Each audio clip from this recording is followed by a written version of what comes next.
दोस्तों आखिर पता चल ही गया कि अजमेर शरीफ की दरगाह के नीचे 800 साल पहले क्या था। बहुत कम लोग हैं जो इस राज के बारे में जानते हैं। ख्वाजा मोइनुद्दीन चिश्ती रहमतुल्लाह अलैह की दरगाह की जगह 800 साल पहले क्या था। आज की इस वीडियो में ऐसी हैरान करने वाली जानकारी आपको बताएंगे जो आपने पहले कभी नहीं सुनी होगी। बस गुजारिश है इस वीडियो को एंड तक जरूर देखें। दोस्तों आज मुसलमानों की मस्जिद और मदरसों को तोड़ते तोड़ते बुलडोजर बाबा और उनके चेले गरीब नवाज की दरगाह तक पहुंच चुके हैं। मुद्दों से भटकाने के लिए लोग अब दरगाहों की खुदाई की मांग कर रहे हैं। यहाँ तक कि हिंदुस्तान की सबसे पुरानी और सबसे बड़ी दरगाह के नीचे मंदिर होने का दावा कर बैठे। मामला तो तब आगे बढ़ा जब हिंदुस्तान की अदालतों ने इस मामले को एक्सेप्ट कर लिया। लेकिन इस बेबुनियाद दावे में कितनी सच्चाई है, आइए हम जानते हैं। तकरीबन 800 साल पहले हजरत ख्वाजा मोइनुद्दीन चिश्ती रहमतुल्लाह अलैह के हिंदुस्तान में तशरीफ लाने से पहले न सिर्फ अजमेर बल्कि हिंदुस्तान के इतिहास में क्या क्या दफन था हम आपको बताते हैं। हिंदुस्तान के आसमान पर कुफ्र के काले बादल छाए हुए थे। जुल्म सितम की इंतहा थी। गरीबों और मजलूमों पर बिजलियां गिराई जाती थी। इतना ही नहीं, और इतिहास को खोदोगे तो हमें मालूम चलेगा कि ऐसी जालिमाना रस्में जहां बेटियों को पैदा होते ही जिंदा दफन कर दिया जाता था, बेटियों का घर में पैदा होना ऐब माना जाता था, दलित और गरीब औरतों को अपना बदन छिपाने के लिए टैक्स देना पड़ता था, और जो टैक्स नहीं भर पाते उन्हें सबके सामने नंगा रहना पड़ता। चाहे वो मर्द हो या औरत, कमर से ऊपर कपड़े पहनने पर पाबंदी थी। हमेशा उन्हें ये एहसास दिलाया जाता कि तुम्हें जीने का कोई हक नहीं, तुम लोग हमारे गुलाम हो। किसी औरत के शौहर का अगर इंतकाल हो जाता तो उसे भी चिता पर जला दिया जाता था। बाल विवाह जैसी रस्में जहां लड़कियों की छोटी उम्र में शादी कर दी जाती थी, ये रस्म उनका बचपन छीन लेती और कभी कभी उनकी मौत का सबब भी बन जाती थी। दलितों और छोटी जाति के लोगों को नीचा समझा जाता था, उन्हें समाज से अलग रखा जाता था। उन्हें मंदिरों में जाने की इजाजत नहीं थी, न ही धार्मिक किताबें पढ़ने की। दहेज पर था। शादी के वक्त दुल्हन के घर वालों से बहुत ज्यादा माल और पैसा मांगना आम रिवाज था। अगर दहेज की मांग पूरी ना होती तो औरत को सताना बिल्कुल आम बात थी। छोटी जाति के लोगों के गलों में बर्तन लटका दिए जाते थे ताकि जब वो थूके तो उनका थूक जमीन पर नहीं बल्कि इसी बर्तन में गिरे, क्योंकि ये माना जाता था कि उनके थूक से ये जमीन नापाक हो जाती है। उन्हें गुलाम समझा जाता। उनके पीठ पर झाड़ू बांध दी जाती ताकि उनके पैरों के निशान जमीन पर ना दिखें।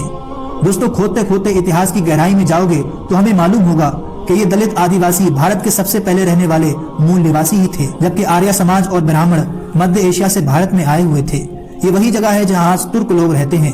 यही लोग भारत में आकर यहाँ के रहने वाले दलितों को अपना गुलाम बना लिया। सरकार गरीब नवाज मोइनुद्दीन चिश्ती के भारत में आने से पहले भारत को सिर्फ एक खिलौना समझा जाता था। न औरत की इज्जत थी, न हक मिलता था, न ही इंसानियत का लिहाज किया जाता था।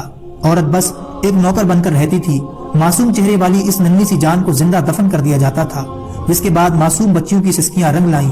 गरीबों की आहा पुकार अर्शे इलाही से टकरा गई। मजलूमों की दुआओं पर अल्लाह को रहम आ गया और हिंदुस्तान में रोशनी और उम्मीद बनकर रसूलुल्लाह सल्लल्लाहु अलैहि वसल्लम का एक शहजादा, अल्लाह का महबूब बली, गरीबों का हामी, दुखियारों का दुख दूर करने वाला, हकदारों को उनका हक दिलाने वाला, औरतों को जुल्म सितम से बचाने वाला, इस्लाम का नूर लेकर जुल्म और कुफ्र के अंधेरों को दूर करने के लिए अल्लाह के हुक्म पर हजरत ख्वाजा मोइनुद्दीन चिश्ती रहमतुल्लाह अलैह हिंदुस्तान में तशरीफ लाए। आप हिंदुस्तान में इस्लाम लाए। आपने आते ही औरतों के मकाम को बुलंद कर दिया।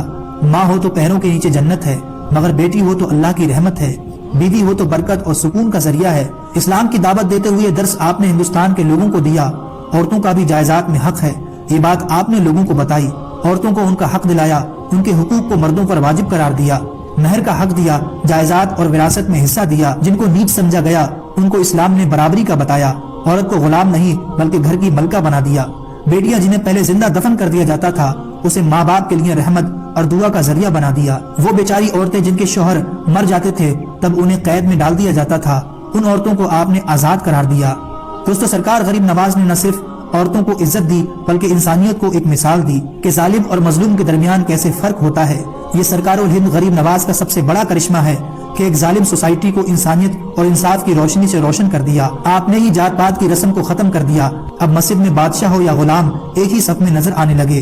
गरीब हो या अमीर, इमामत करने का हक सबको बराबर मिलने लगा। बेलिबास को लिबास आपने पहनाया। सती प्रथा आपने खत्म की। छूत अछूत की बीमारी को समाज से दूर करने वाले आप ही थे। जहेज की लानतों को बताने वाले आप ही थे। भूखों को खाना आपने खिलाया और न जाने कितनी ही बुराइयों को हिंदुस्तान से खत्म करने वाले आप ही थे। दुनिया भर को अमन और इंसाफ का पैगाम आप ही ने दिया।